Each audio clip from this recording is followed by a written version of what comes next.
Assalamu alaikum wa rahmatullahi wa barakatuh.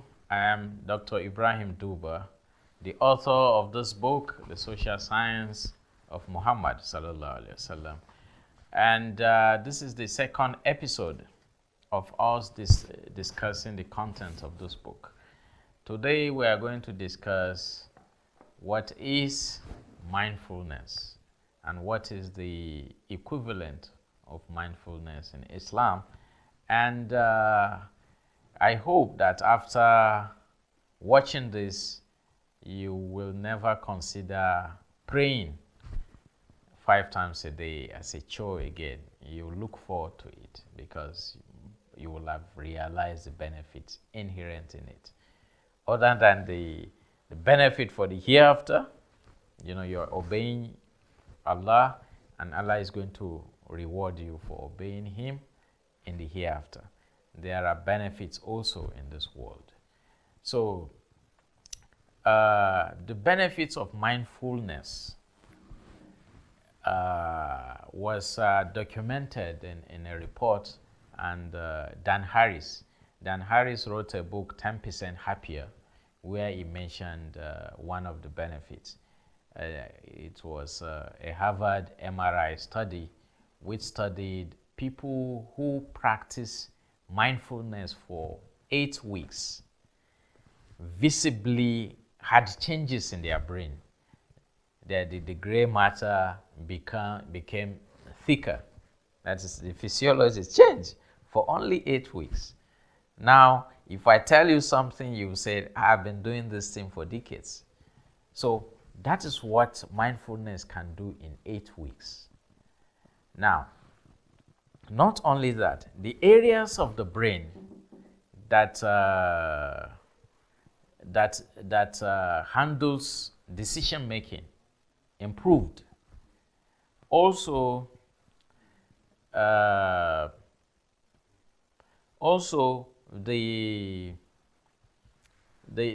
subjects, the research participants became healthier. In fact, there is a professor, Professor John Jackban, who said, if you practice mindfulness, you become happier. You become happier. You are more compassionate. You are more proactive. You are active. You are assertive. You are persistent, and you cooperate more, and you agree more with people. So which means you become more friendly. You become the kind of person people want to associate themselves with. Now, these are the benefits of mindfulness. And the question is, what is mindfulness? Well, mindfulness is to focus on the present and not allowing oneself to be distracted by external stimuli. Now, if you get any distraction, you are not supposed to fight it. You just bring yourself back calmly to the present again. But this definition doesn't say much. Let me tell you how it is practiced. And from there, you'll be able to understand what mindfulness is.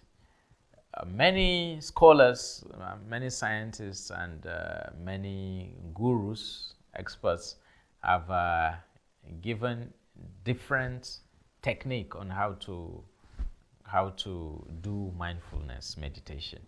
Some said you should focus on a sense, maybe the sense of smell, or the sense of touch, or the sense of hearing, or the sight. Some said you should intone a word. However, the one that I find very, very doable and very easy to understand is that of Peter, a Dutch expert, Peter Kuchpa, who said that you should take 1 minute, only 1 minute, and you should focus on something. You can focus on this flower, you can focus on this book, you can focus on anything, your cat, the carpet, anything. And you should be in the present. Focus on it for 1 minute. That is mindful meditation. Now, what is mindfulness in Islam? If you ask Muslims, how do you pray? Or you go to a scholar who knows Islam and say, how do Muslims pray? When they stand up to pray, where do they focus on? The scholar will tell you that Muslims, when they pray and they stand, they focus on where they are going to put their forehead. Yeah? So where they are going to put their forehead is the focus. And they don't waver. They just look at the spot while reciting the verses of the Quran, starting from Surah Al-Fatiha, then they focus. Even when they bow, they see focus on that spot. So, if mindfulness is focusing on a spot and being in the present, in Islam too, we have what is called khushu. All your attention should be in the prayer. You shouldn't think about your family, you shouldn't think about your work. No, you should pay attention to the prayer. And I personally have found that if I focus on that spot where I'm going to put my forehead, it is very difficult for me to get distracted from my prayer. So now we know that what Muslims do during prayers is equivalent to mindful meditation. So why don't we Muslims benefit from this? Well, some people do benefit, because if you see some Muslims who really know their religion, you know that this person is different, because you see the serenity in that person, the calmness in that person. It's sometimes amazing, and you want to be enjoying that kind of tranquility in your own life. However, majority of Muslims, they don't benefit from it. Why? Because they don't pray the way they are supposed to pray. Sallu kama ra'aytumuni usalli. That's what the Prophet said. Prophet Muhammad sallallahu alaihi wasallam. He said, you should pray the way I prayed, or the way you saw me pray. Yeah? So if you pray in that way, you are doing mindful meditation. And if you are doing it for years, you've been doing mindful meditation for years. If you are praying for decades, you've been doing mindful meditation for decades. So if participants' brain increased, the areas of their brain that regulates compassion, empathy, and other things developed only in 8 weeks, then how do you think yours is going to develop if you've been doing it for years or for decades? That is why it was very difficult to irritate the Prophet sallallahu alaihi wasallam. His companions said that whenever we looked at his face, he was smiling. It was difficult to ruffle him. It was difficult to get him angry. In fact, there was a time that the Prophet ﷺ, somebody came from the village. You know how provincial villagers can be, how country they can be. So he came into the mosque and he whipped out his private parts and he started peeing in the mosque. He started urinating in the mosque.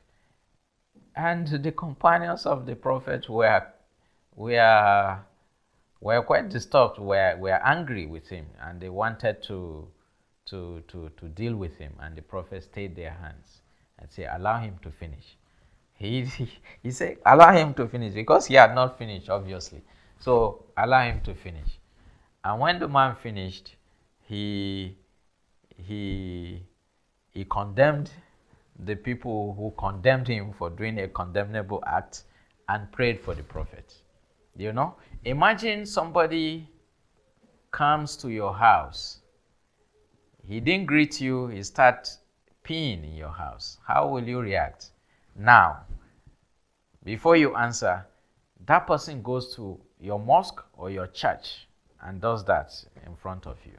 We consider places of worship to be sacred. So if somebody does that, obviously, naturally, we are going to be pissed off. So, but this kind of mindful meditation was what the prophet uh, was what prepared the prophet to for this daily irritants. And if you do the same, you may not be as calm as the prophet, but you are going to get some of the benefits. So, in this episode, we've been discussing what is mindful meditation, what is the equivalent of mindful meditation in Islam, and we say it is prayer. When you pray and you focus on where you are going to put your forehead, you are doing mindful meditation.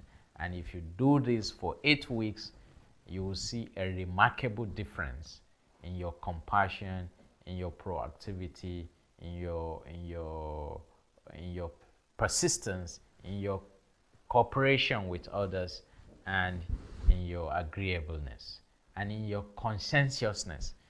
If you are conscientious, it means you like to do the right thing, even at work, at your workplace, and you complete projects that you start.